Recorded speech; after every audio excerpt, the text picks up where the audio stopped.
Well, I think it's very difficult to start companies and quite painful. I think that's important to bear in mind. I don't know if that's probably not encouraging, but I mean, there's a friend of mine who's got a good phrase for doing a startup. It's like eating glass and staring into the abyss. So if you go into it expecting it's going to be just fun, you will be disappointed. It's not. It's quite painful. It's much easier to get a job somewhere. Much easier, much less stressful. You'll have more time for other things. But would you be happier? It depends on who you are. Would I be happier? Yeah. No, I wouldn't be. I'd be unhappier.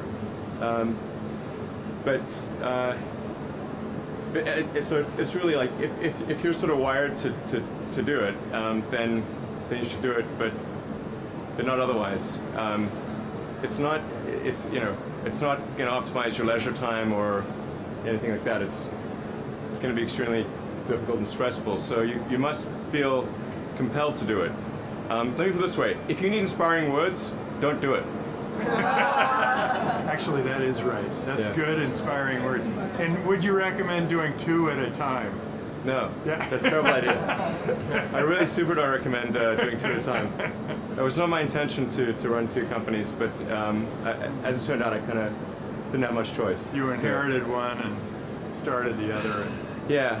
Well, it's I sort of played a role in starting both, but my intention was not to. I was hoping that I would not have to run Tesla, and like in the case of SolarCity, I played a role in starting that. But Leonard and Pete, who co-founders, they're so good that they don't need much help from me, which is great. I was hoping that would be the case with Tesla. Where do you see Tesla being in 10 or 20 years? Wow, 10 or 20 years, it's like quasi-infinity, but I mean, I'm hoping that Tesla's producing, perhaps in 20 years, maybe Tesla's producing millions of cars. That would be really cool. And in 10 years, I'd hope that we're producing at least 500,000 cars a year. But the overarching goal of Tesla is to serve as a catalyst to accelerate the transformation of the car industry to electric. So I guess that's sort of how I'm kind of measuring things. And there's the cars we make ourselves, the cars where we supply powertrains, and then the examples of the other electric cars made by other manufacturers where we inspire by example. So the most important thing is that in 20 years, the majority of new cars made are electric, whether by Tesla or by other companies. That's the main goal. I think that probably the toughest thing with starting a car company is that the regulations around cars are enormous. So in order to be able to make any car that's not, say, just a kit car or something like that, there's a capital cost that's enormous.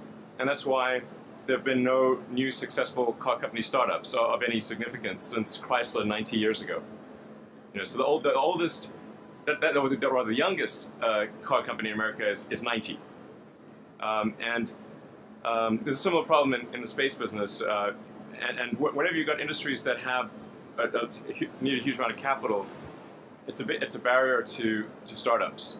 And that also tends to mean that there's less innovation, because new companies tend to drive innovation in an industry. So the biggest single challenge was getting all of it done with an amount of capital that we could afford to raise. So that's probably the single biggest challenge. And there's certainly technology challenges and things, but given enough money, you could probably solve those. But it's if you have a really an amount of money that's way less than anyone thinks is necessary, can you solve it within that? Yeah, that was the hardest thing.